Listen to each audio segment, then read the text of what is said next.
ગીર સોમનાથમાં વેરાવળના કાજલી માર્કેટયાર્ડમાં ખેડૂતોના વાહનોની લાંબી કતાર, ટેકાના ભાવે મગફળી વેચવા મોટી સંખ્યામાં ખેડૂતો યાર્ડ પહોંચ્યા। અહીંયા 3500થી વધારે ખેડૂતોએ ટેકાના ભાવે મગફળી વેચવા નોંધણી કરાવી છે।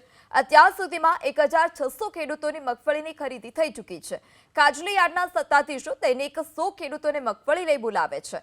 જોકે મગફળીની સાથે સાથે સોયાબીન અને અન્ય જણસોની ખરીદી પણ થઈ રહી છે। તો ટેકાના ભાવે મગફળી વેચવા માટે મોટી સંખ્યામાં ખેડૂતો યાર્ડ પહોંચ્યા।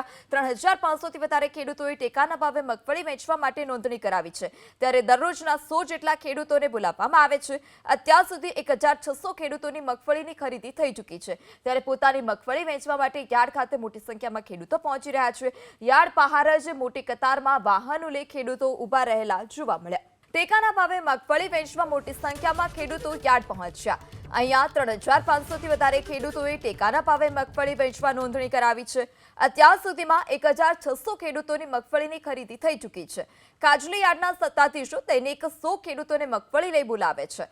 જોકે મગફળીની સાથે સાથે સોયાબીન અને અન્ય જણસોની ખરીદી પણ થઈ રહી છે।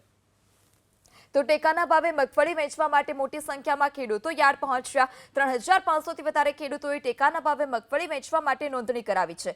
ત્યારે દરરોજના 100 જેટલા ખેડૂતોને બોલાવવામાં આવે છે। અત્યાર સુધી 1600 ખેડૂતોની મગફળીની ખરીદી થઈ ચૂકી છે। ત્યારે પોતાની મગફળી વેચવા માટે યાર્ડ ખાતે મોટી સંખ્યામાં ખેડૂતો પહોંચી રહ્યા છે। યાર્ડ બહાર જ મોટી કતારમાં વાહનો લઈ ખેડૂતો ઊભા રહેલા જોવા મળ્યા।